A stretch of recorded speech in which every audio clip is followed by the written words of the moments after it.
Namooti meeshaa bitachuu barbaadan meeshaa kana akka inni jirutti guututti jechuudha. Laalladhaa as keessaa meeshaa kana laalatti heloo nuun jedha. Obboleettii tootaniin qabaachuudhaaf gammaduu ati waan guumtu sittiin sabbaree awwaa hedduu qaalii tooyaa qulqulluu.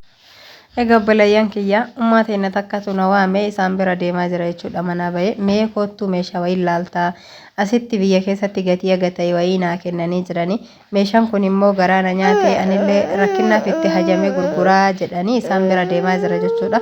Ilaa hagaan achi gahee jedhutti meeshaa kana waan isaan jedhaniin fi meeshaan kunillee waan inni fakkaatu hin laaltaniin isiniin jedha isin hordoftoota kiyya keessaa warroonni meeshaa bitataa jirtanii fi ammallee bitatu eddan as keessaa isin das jedhe jechuudha. Isaan immoo chirchaarotti hin barbaadu bakka takkatti gatii naadhayaniin illee bakka takkatti gurguratu barbaada. As keessatti immoo kaan gurguranii kaan dhiisuu danda'u waan ta'eef naa beeksisi jedhanii. Ashama jirra jirtu hordoftoota kabajamtoota kiyya bagee jiraattan jecha egaarra meeshaa bitee fide isin agarsiisuu fi miti meeshaa wayii akka bitattanii fi namoonni as keessaa jechuudha. Meeshaan kuni ummaatiin takkatu jechuudha. Itti hajamanii jennaan meeshaan kun guutuun isaa as keessatti miti biyya alaatii dhufe jechuudha.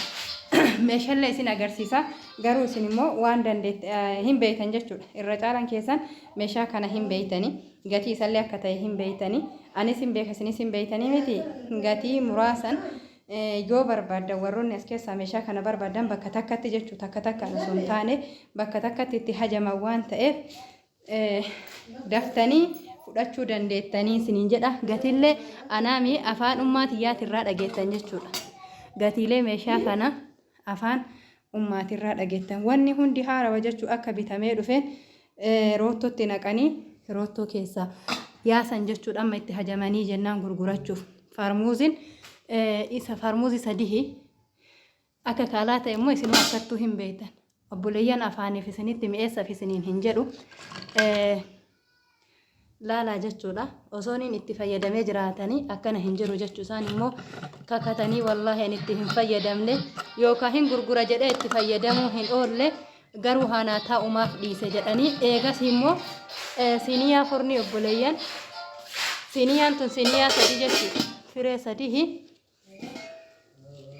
siniyaan kun firee sadii gatii afaan ummaatirraa dhageettanii isaan isinitti haa himanii isiniin jedhee mire zirgiin tun meeqamumma zirgiin tun darzaana firee 12 ulfinni isii immoo akka zirgii asiitii miti jechuu bareeda maashaallah eegas maamoqaadha jechuudha. Eegas isa kana walumatti aansee isinitti agarsiisa jechuudha. Kun ka shunkurtii daakuu kuni ka juuziiti walirratti jechuudha. Walirratti bismillah kajalaati inni kajalaati yeroo geessan itti qadaadan jechuudha. Khallaaxa baay'ee takka faashiniidha. Baalla obboleeyyan kiyyaa osoo isin jala taruu baatee hordoftoota kiyya keessa namni fudhateenas baay'ee dasna jedha. Guutuu isaa walirratti jechuudha. Meeshaan kuni baay'ee gatii rakasa isinitti himuu deemanii siniyyaa salaxaa kanan beeytaniimi asittis yeroo qophiin jiru waan garagaraatiif itti fayyadamuu dandeettan. Kuni kashammaa yookaan shaamaa keessa keettanii isiniin jedha obboleeyyan kiyya maashaallah.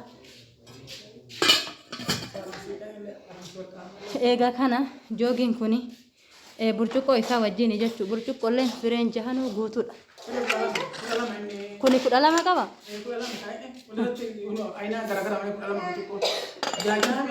Burcuqqoonni jahtunis firee jaha.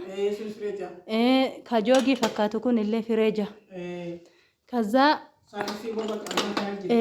isin bira fida qoya ummiyye eegas illee saanii bunaati saaniiwwan bunallee masqaa waan amma mul'atu kana guutuu wajji jechuudha obboleeyyan siiniiwwan bunaa kana fakkaata saarbisii kanallee kophaa isaatitti obboleeyyan akka inni normaalii ta'in argitan jedhee abdii qaba. Eega kana saarbisii kana jechuudha.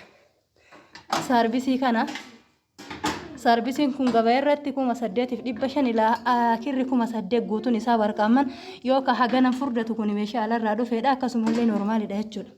Akkasii eegas immoo isa kana jechuudha. Saarbisii kana kanatti aansee obboleeyyan distii tana 20 yoo akka taateen beeytan firee jaha jechuudha. Isin firee jaha Egabbaleeyyan kiyya inni kuni halaawaa itti qopheessanii yoo guutumatti illee halaawaan biyya keenya hin jirre kookisii fi faandishaa homa itti guuttaniin isiniin jedha. Distiin tun immoo 6 isiniin jedhe guddoo isillee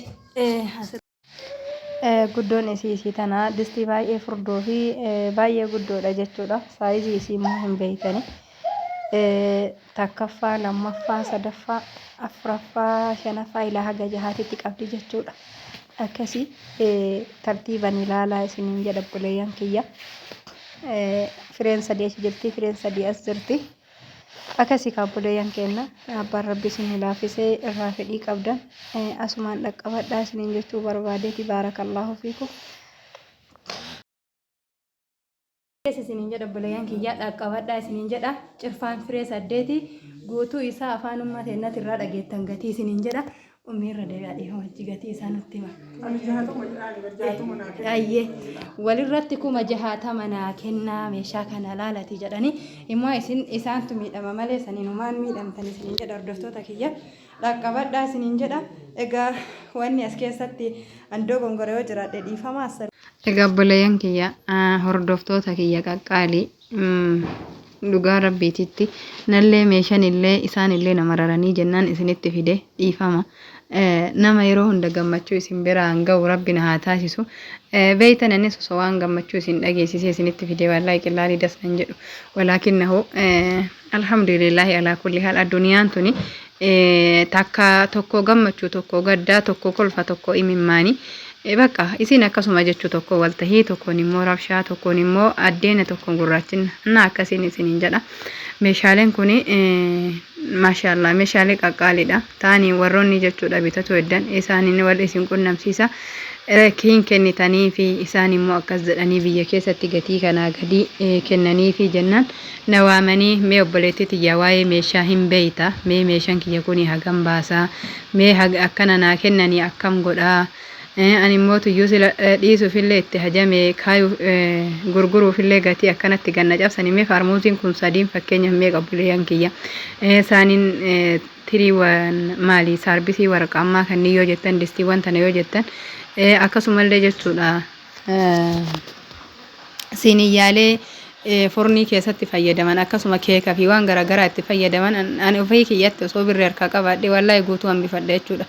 Keeka fi waan garaagaraa keeka forniitii fi keeka firiijii kaaniifillee siniyyaan tuni filatamtuu akka taateen beeytan meeshaan kun jechuudha manni harkaa diigamee meeshaa hunda biffee keessaa yaasanii firii annoo keessa ture jechuudha rootoo keessa ture saniif yoo banu meeshaan kababbaname miti huura fi raammoo wantoota garaagaraa qabaatuu danda'a dhiiqanii itti fayyadamtanii obboleeyyan kiyya. Yoo banu wanta isin argitan anillee ammuma dhaqee ammuma argillee arginaan ani immoo harkaa qabaadhee waan isaan naan jedhan san kafaluu fi yoo dadhabe waan danda'e godhuun dadhabu jechaaf viidiyoo waraabee isinitti fideen isiniin jedha. Akkasii obboleeyyan kiyya. Isinillee ka dandeettan meeshaa kana ka ajajatuu dandeettan ajajadha ka san dadhabdan viidiyoo kana laayik godha akkasuma hawwata keenya hunda rabbiin haa furu. Ummaan teenya hin rakkatin bakka geettee bakka teettee bakka jirtu maratte jechuudha. Duniyaatti illee akiratti illee rabbiin hawwan keenya hin rakkisini. Namni jaalatee kana akka hin gurgureessin hunduu numa beeytan jedhee abdii qaba obboleeyyan tiyya. Akkasii egaa viidiyoon kee xumurarra gahee jira.